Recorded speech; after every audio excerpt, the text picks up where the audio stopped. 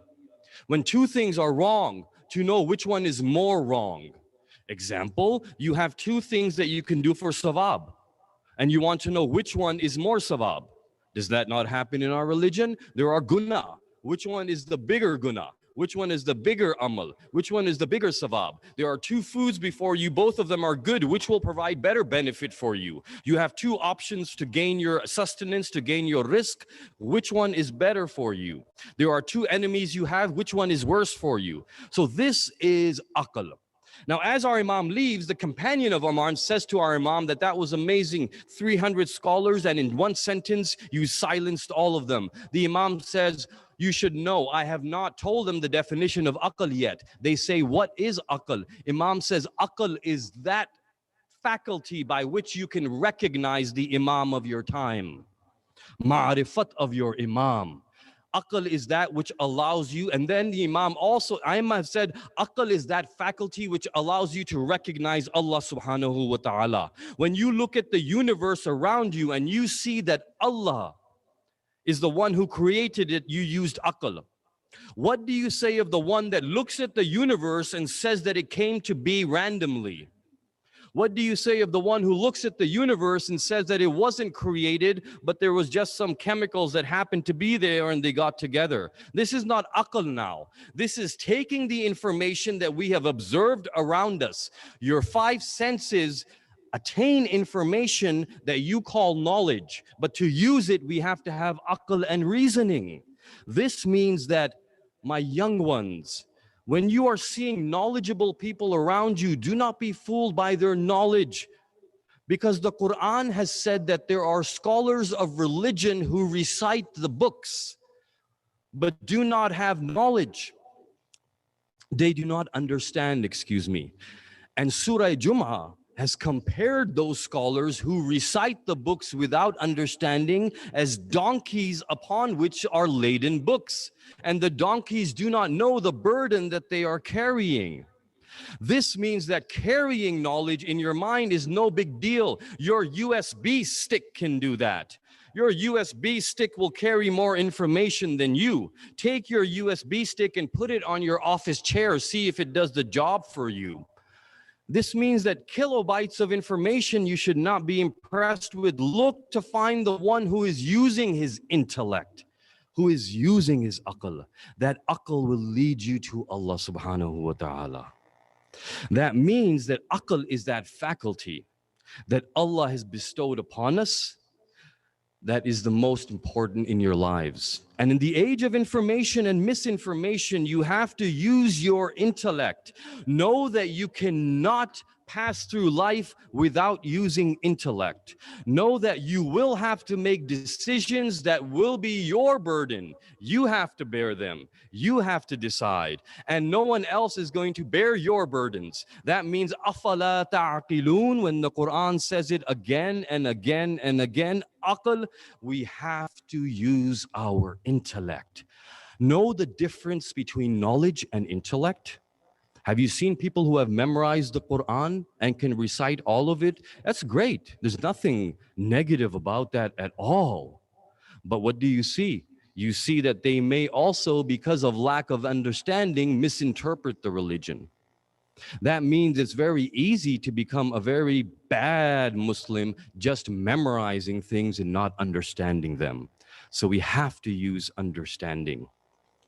Know that your aql will lead you to him who is aql.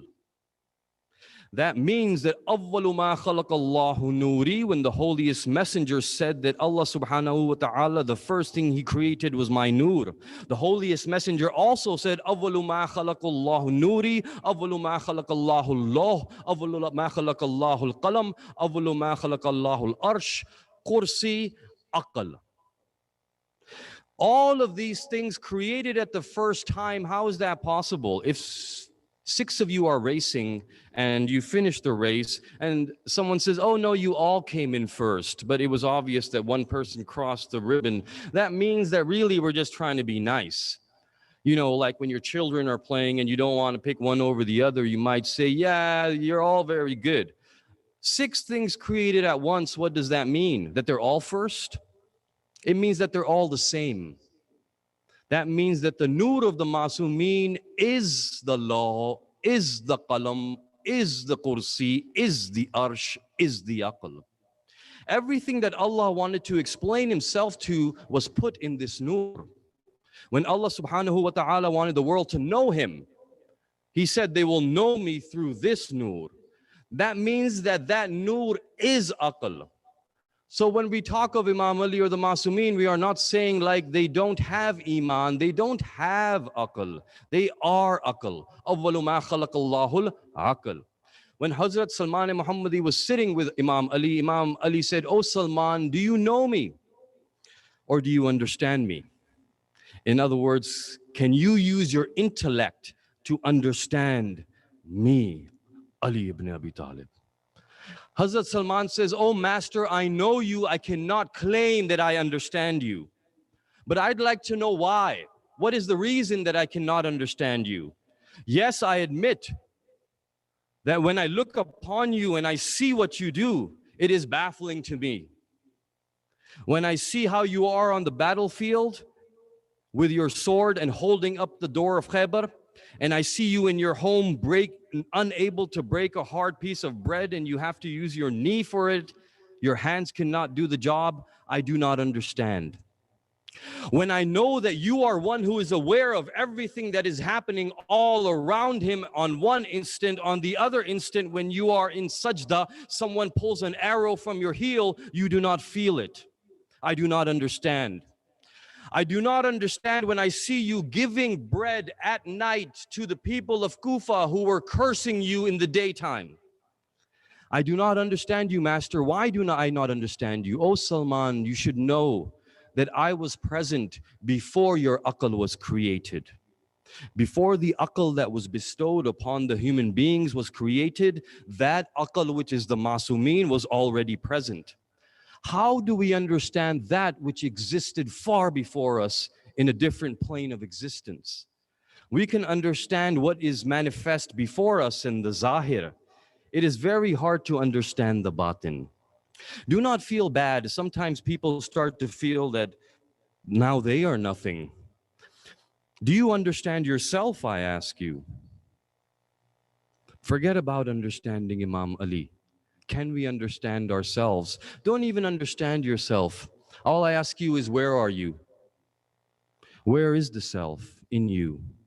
The one who says I, the one who says I am me. I am going to go to the Majlis today. I am going to eat food now. Where is that I? Who is that I? Is that I in your heart? Because the heart is an organ that can be donated. Is it in your brain? Because the brain is an organ that will stop functioning, but you will still be alive. That means that you are not your physical body. But then where are you?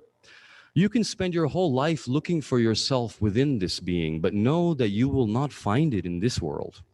It will manifest in the next world. And I say that if I can't find myself, how am I going to understand Him? Who will understand Allah subhanahu wa ta'ala? And what the Masumin have manifested to us and presented to us, yes, we will understand that. So know, my young ones, that Aqeel is the most important thing. There are many people who had knowledge.